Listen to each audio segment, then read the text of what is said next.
We begin tonight with organizers of Holland's Tulip Time responding to disappointed visitors posting on social media. Many traveled from several states away, and they're upset that the flowers are past their peak. But as 13 on your side's Josh Albertus tells us, others understand there's nothing the festival can do to control the weather.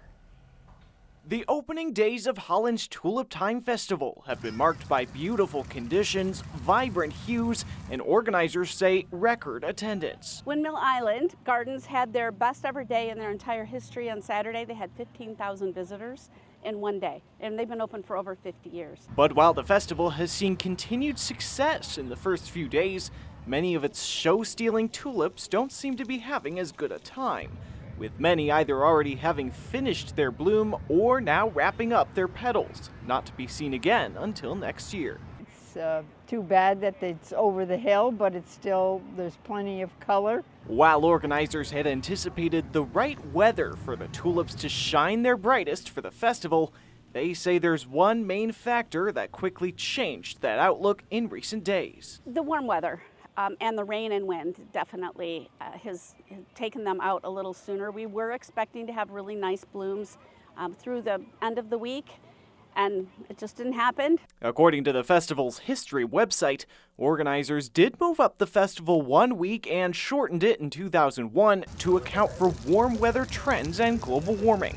But even with many of this year's tulips falling victim to warmer conditions that have become a trend around the globe in recent years, we were told it's unlikely to immediately impact plans for the rest of this year's festival or even next year's. Because the school systems especially plan well over a year in advance, if we made a change in the timing, it would have to be a couple years down the road. It would not happen by next year. It would be my prediction. But we have not talked about it at all with our board or with our city partners yet. Organizers are now hoping to highlight all else that comes with the festival to still capture the spirit for those who attend, even if many of their prized tulips may be calling it a year. And there's plenty to do here in town.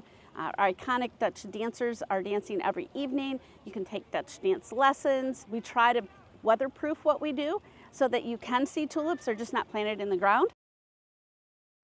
Josh joins us now live from Holland, and we just heard there is so much to do in Holland. What are some of the things people can do because they can't see all the tulips?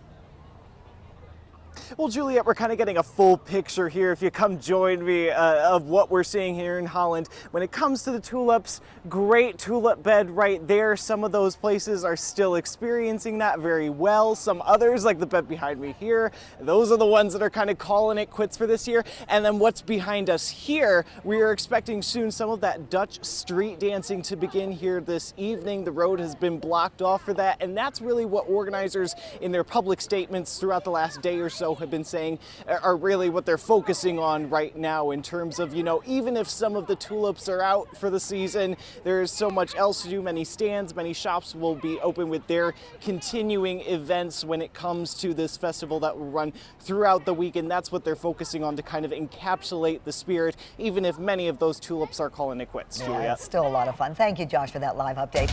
There are